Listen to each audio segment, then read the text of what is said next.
Net দুনিয়ায় গুঞ্জন উঠেছে ঢালিউড সুপারস্টার শাকিব খান নাকি বিয়ে করতে যাচ্ছেন।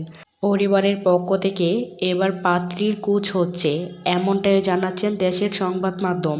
এবং সেই সাথে শাকিব খানের সাবেক দুই স্ত্রী অপু বিশ্বাস ও বুবলির জন্য বন্ধ হচ্ছে শাকিব খানের বাসা ও অফিসের দরজা। এমন কথায় চটেছেন অপু বিশ্বাস। 30 এপ্রিল দেশের সংবাদ মাধ্যমকে অপু বিশ্বাস জানান, সোশ্যাল মিডিয়াতে ব্যক্তিজীবন চর্চিত হোক সেটা চান না তিনি। কাজ নিয়ে সবসময় আলোচনার কেন্দ্রবিন্দুতে থাকতে চান অপু বিশ্বাস। খান বাড়ির দরজা বন্ধ প্রসঙ্গে অপু বিশ্বাস বলেন, ওই বাড়িতে আমার ঢুকতে মানা। এই কথাটা কতটুকু সত্য? আপনারা যেহেতু ঘনিষ্ঠ সূত্র থেকে জেনেছেন খান বাড়ির দরজা আমার জন্য বন্ধ, তাহলে আর আমাকে জিজ্ঞেস করছেন কেন? আপনারা ভালো করে খোঁজ নেন, তাহলে এই কথাটা কতটুকু সত্য তা সকলের সামনে বেরিয়ে আসবে।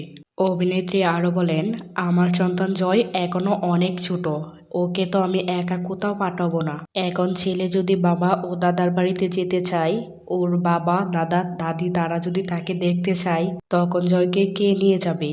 আমি তো জয়কে একা ছাড়বো না, তখনই আমি জয়কে ওদের বাড়িতে নিয়ে যাই। এটা অবশ্যই আমার দায়িত্ব।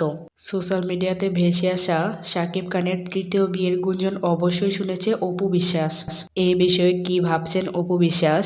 জানতে চাইলে অপু বিশ্বাস বলেন, এইসব বিষয় নিয়ে আমি কথা বলতে ইচ্ছুক না, এটা অত্যন্ত ব্যক্তিগত বিষয়। আমি মনে করি সবার কাজ নিয়ে আলোচনা করা উচিত, এইসব বিষয় নিয়ে নয়। অপু বিশ্বাসের মতে দিন শেষে সবাই একটু শান্তি খুঁজে, মন গড়া কথা নিয়ে সংবাদ প্রকাশ, আজে বাজে কথা, এগুলো কেউই আশা করেন না বলে মনে করেন অপু বিশ্বাস। শীঘ্রই অপু বিশ্বাসের নতুন সিনেমা আসবেন বলে জানিয়েছেন অভিনেত্রী। দর্শক, অপু বিশ্বাসকে আপনাদের কাছে কেমন লাগে তা অবশ্যই কমেন্ট করে জানাতে ভুলবেন না। আজকের ভিডিও এই পর্যন্তই। এতক্ষণ সঙ্গে থাকার জন্য ধন্যবাদ সবাইকে। আল্লাহ হাফেজ।